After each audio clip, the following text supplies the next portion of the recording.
Hello everybody. Sorry it's been so long since I've done a Tagalog video, but here's one right now on something that used to confuse me all the time. It was very frustrating. And that is, I never knew whether to use ako or ko, ka or mo, and that's the question. I did not know which one of those to use with a verb.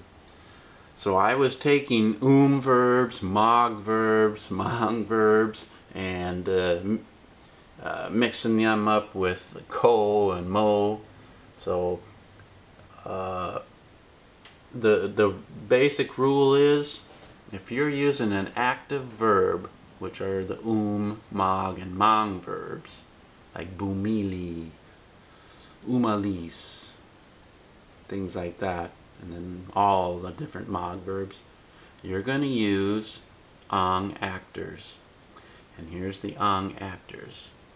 Si, sina, ako, ka, ikaw, siya, kami, tayo, kayo, sila, ito, iyan, iyon, ang. Okay? So if you're using an active verb, you're going to use one of these here. So for example, umalis is to leave. That's the infinitive. Aalis is future, will leave. So we'll go aali ako, I will leave. I don't say aalis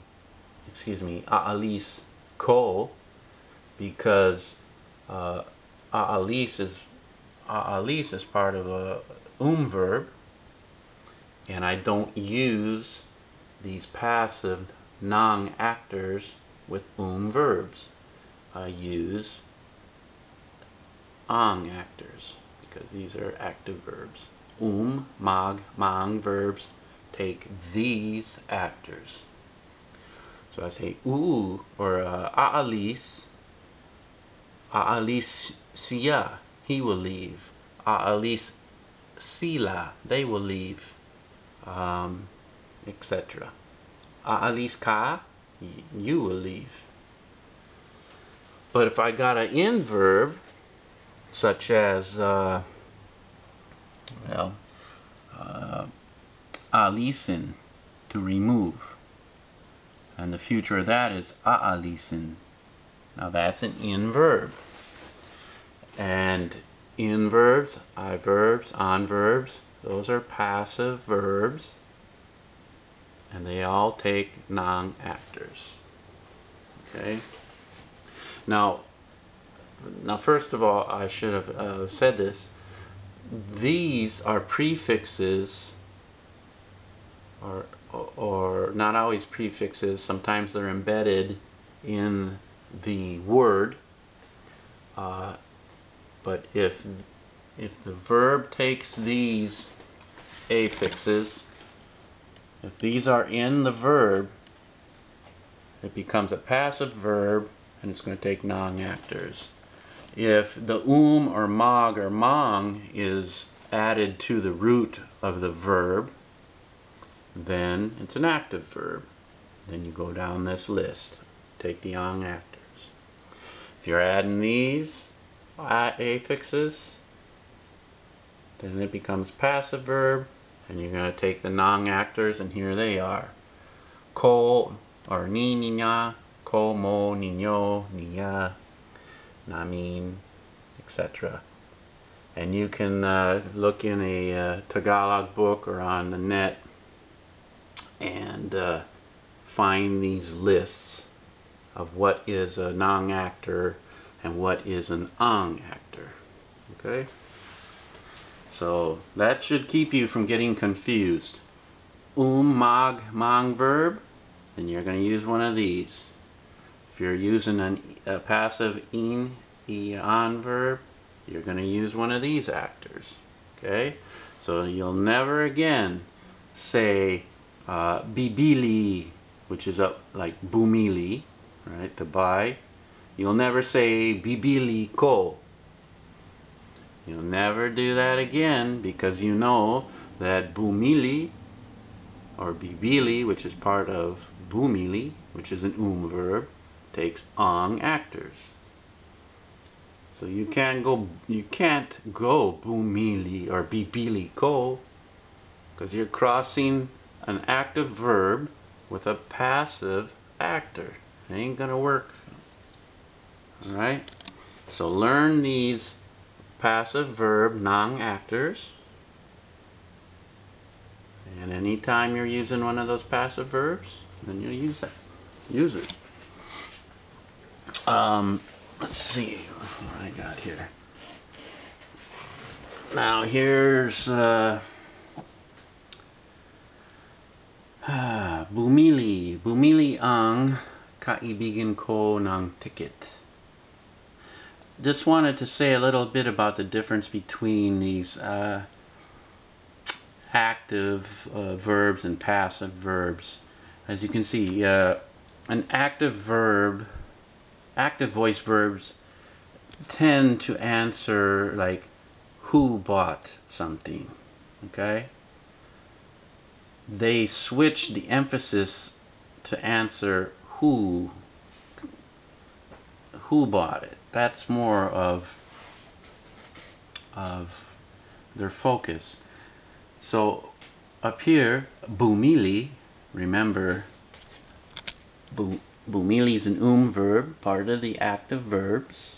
All right.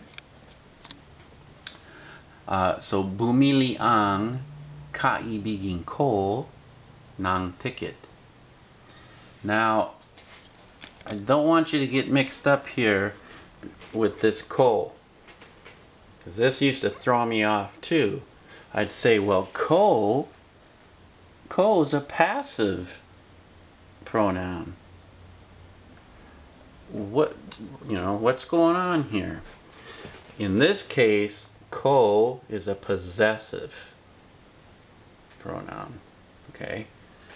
And so this is just saying my friend bought the ticket, okay? So bumili ang kaibigan ko ng ticket. And now binili, this is an I verb here, okay? This is a passive verb.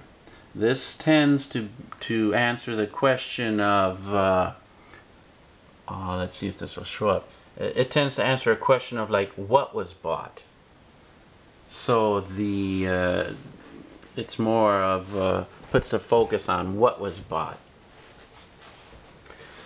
And so binili ng kaibigan ko ang ticket. Okay.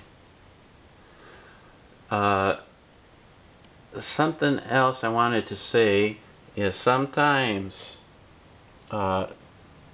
nang will mean like or some, whereas ang means the.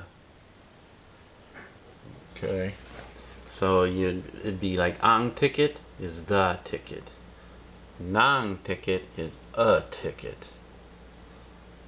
So like I could say bibili, I could say bibili ako ng ticket.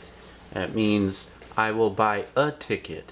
But if I said bibili ako ang ticket, I'm being specific. The ticket. I will buy the ticket. Alright. Now here's pseudo verbs. Kailangan, dapat, maaari, puwede, gusto, ibig, nais, ayaw. These are pseudo verbs. You can look them up. But pseudo verbs all take passive actors. Okay?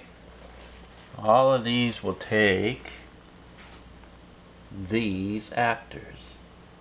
So, gusto ko, gusto mo, gusto niño, gusto natin. Okay? None of these pseudo verbs, kailangan, dapat, maaari, puwede, you're not going to mix those up. You're not going to say gusto ako. That's an active verb. That's an ang actor. Or excuse me, that's an ang actor. You're not going to do that. So I hope that helps a little bit and doesn't confuse you too much. I will try and do another one real soon. Try and clean this up a little bit. If you have any questions, please leave it in the comments. As always, native speakers straighten things out for us. It's greatly appreciated. And I'll go deeper into these actors and markers in another one. Okay, thanks. Good luck. Happy studying.